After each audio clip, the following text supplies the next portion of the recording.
So hello everyone, this is Varsha and welcome back to Mastermind. तो जैसे कि तुमने इस वीडियो के टाइटल में देखा, इन दिस पर्टिकुलर वीडियो जितने भी ICSE एंड ISC स्टूडेंट्स हैं, हम तुम्हारे लिए 5 इंपॉर्टेंट हैक्स को लेकर डिस्कस करेंगे that will help you to score good marks in your board exams. तो अगर तुम ये सारा चीज़ अच्छे से फॉलो करते हो तो डेफिनेटली तुम बोर्ड एग्जाम्स में 95+ के ऊपर मार्क्स ला सकते हो सारे सब्जेक्ट्स में। तो यहाँ पर तुम्हें क्या करना है, देखो सबसे पहला जो कि इंपॉर्टेंट चीज़ है कि जबकि तुम प्रिपेयर करते हो बोर्ड्स के लिए, तो तुम कितना हार्डवर्क कर रहे हो, कितना टाइम दे रहे हो प्रिपरेशंस के लिए और कितना चैप्टर्स अच्छे से कर रहे हो, क्या क्या कर रहे हो, क्या नहीं कर रहे हो, ये कोई भी नहीं देखता। बट एट द एंड सबको तुम्हारा परसेंटेज जानना है कि तुम्हारा बोर्ड्स में कितना परसेंटेज आया। So everyone wants to know your result. तो यहाँ पर तुम्हें क्या करना है, यहाँ पर सबसे इंपॉर्टेंट चीज़ है कि अगर तुम स्कूल में कोई भी एग्जाम देते हो या फिर तुम प्री बोर्ड्स भी देते हो तो वो स्कूल के टीचर्स करेक्ट करते हैं and you already know them, they also know you. School के टीचर्स करेक्ट करते हैं तो तुमने जिस हिसाब से भी लिखा है they know you, so they give you marks. लेकिन यहाँ पर बोर्ड्स में क्या होने वाला है, यू ऑलरेडी नो कि यहाँ पर neither you know the examiner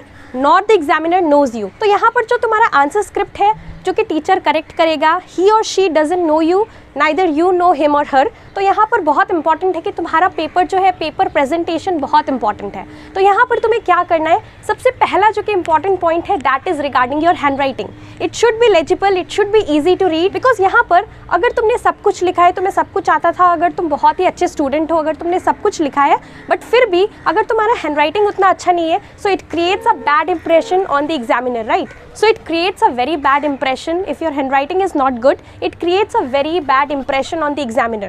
तो यहाँ पर बहुत इंपॉर्टेंट है कि तुम्हें बहुत ही अच्छे तरीके से लिखना है। Your handwriting it should be really good. तो यहाँ पर तुम्हें बहुत अच्छे से नीट एंड क्लीन रखना है तुम्हारा paper. Please do not make your paper messy. Answer script को बहुत अच्छे से तुम्हें रखना है because that is going to create a good impression in front of the examiner. अब यहाँ पर जो दूसरा इंपॉर्टेंट पॉइंट है that is writing answers in point wise manner. देखो यहाँ पर उन लोगों के पास जो कि एग्जामिनर रहता है, जो कि तुम्हारा पेपर करेक्ट करता है, उनके पास इतना टाइम नहीं होता है कि तुम्हारा पूरा आंसर जो कि तुमने पैरा फॉर्म पे लिखा है, अगर तुमने पैराग्राफ में लिखा है तो यहाँ पर पूरा रीड करें। तो यहाँ पर वो लोग क्या करते हैं, वो लोग को चाहिए पॉइंट्स। बिकॉज जितना भी क्वेश्चन है तुम्हें मार्क्स किसके अकॉर्डिंग मिलता है, ऐसा नहीं है कि रैंडमली वो लोग कुछ भी मार्क्स दे देंगे। सपोज कोई क्वेश्चन 3 मार्क्स का है तो उन्होंने किसी को 2 दे दिया, किसी को 2.5 दे दिया, किसी को 1 दे दिया, किसी को उसमें 0 मिल गया। इस तरह से नहीं है। जो कि तुम्हारा क्वेश्चन रहता है, क्वेश्चन में जो कि मेन पॉइंट रहता है, जो सपोज कोई पर्टिकुलर क्वेश्चन है ज्योग्राफी का, give 3 reasons why conservation of forest is important.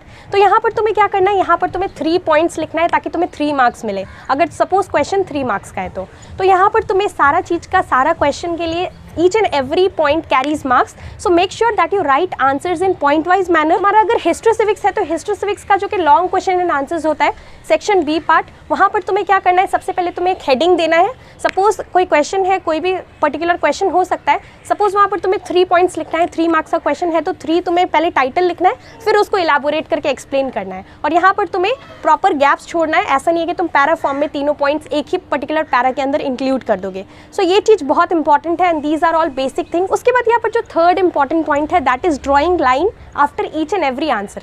पहले तुम्हें अपना पूरा क्वेश्चन पेपर में जो भी क्वेश्चंस है सारा क्वेश्चंस कर लेना है complete. After you complete everything you have to draw lines between 2 different answers so that your paper looks neat and tidy. और यहाँ पर ऐसा होता है कि अगर तुमने सपोज एक ही क्वेश्चन में 2 क्वेश्चन दिया हुआ है, अगर 2 क्वेश्चंस है एक पर्टिकुलर क्वेश्चन के अंदर, तो यहाँ पर तुम्हें क्या करना है, यहाँ पर तुम्हें फर्स्ट क्वेश्चन को आंसर करना है, फिर एक लाइन लीव करके सेकंड क्वेश्चन को आंसर करना है। तो ये चीज़ बहुत इंपॉर्टेंट है। उसके बाद जब वो कंप्लीट होकर नंबर 2 में तुम आओगे तो यहाँ पर नंबर 1 और नंबर 2 का जो आंसर्स है उसके बीच में तुम्हें लाइन्स ड्रॉ कर देना है। It looks neat and tidy और प्लस इसके साथ साथ it will be easy for the examiner to identify that you have written 2 different answers.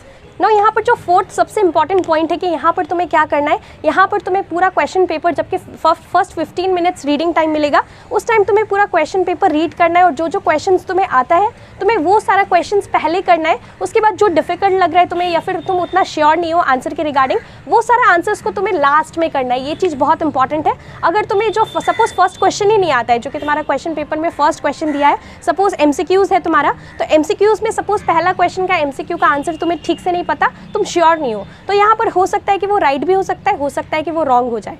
तो यहाँ पर तुम्हें क्या करना है, यहाँ पर जो जो MCQs तुम्हें आता है तुम वो सब टॉप में करोगे, सीरियली जरूरी नहीं है कि तुम्हें सीरियली करना है, लेकिन जो नंबर्स है, numbering you have to give it properly. यहाँ पर सपोज तुमने क्वेश्चन 2 को पहले किया है तो क्वेश्चन 2 पहले लिखना है, उसके बाद क्वेश्चन 3, तो इस तरह से numbering it should B correct. But यहाँ पर अगर तुम सीरियली नहीं भी करते हो फिर भी चलेगा, लेकिन एक रूल है कि सपोज तुम फर्स्ट सेक्शन ए कर रहे हो तो सेक्शन ए का क्वेश्चन 1 2 3 4 क्वेश्चन है।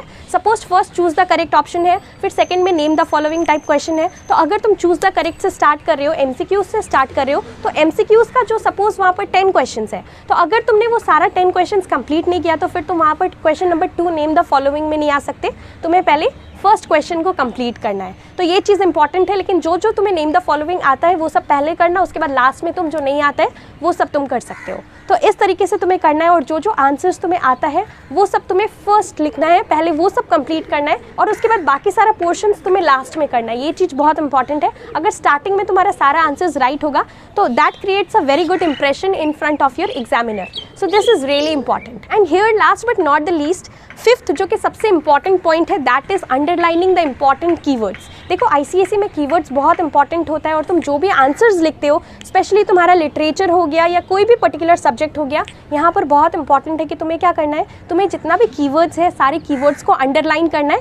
You can underline it with pen if you don't have time, और you can do it with pencil also. It will be best if you underline the keywords with pencil.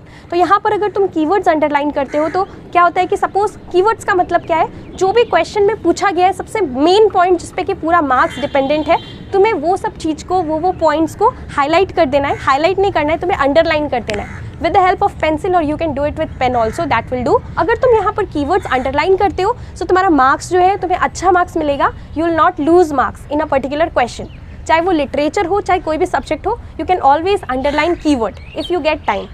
तुम क्या कर सकते हो, starting में ही जबकि तुम आंसर्स लिख रहे हो उस टाइम ही तुम कीवर्ड्स अंडरलाइन कर सकते हो। तो ये कुछ 4 to 5 इंपॉर्टेंट पॉइंट्स था, इंपॉर्टेंट हैक्स था, जो कि तुम्हें बोर्ड एग्जाम्स में डेफिनेटली हेल्प करेगा, चाहे तुम आईसीएसई के स्टूडेंट हो या फिर आईएससी के स्टूडेंट हो। एंड डेफिनेटली अब बहुत ही लिमिटेड डेज रह गया है, तो सीरियसली स्टार्ट कर दो प्रिपरेशंस करना। अच्छे से प्रिपरेशंस करो, सैम्पल पेपर सॉल्व करो, स्पेसिमेन पेपर जो है ऑफिशियल स्पेसिमेन पेपर उसको सॉल्व करो, PYQs करो, और अच्छे से प्रिपरेशंस करो बोर्ड एग्जाम्स के लिए। So all the best, thank you so much for watching. और इसके साथ साथ अगर तुम्हारा कोई भी डाउट है तो तुम मुझे डेफिनेटली नीचे कमेंट सेक्शन में पूछ सकते हो। Thank you so much for watching.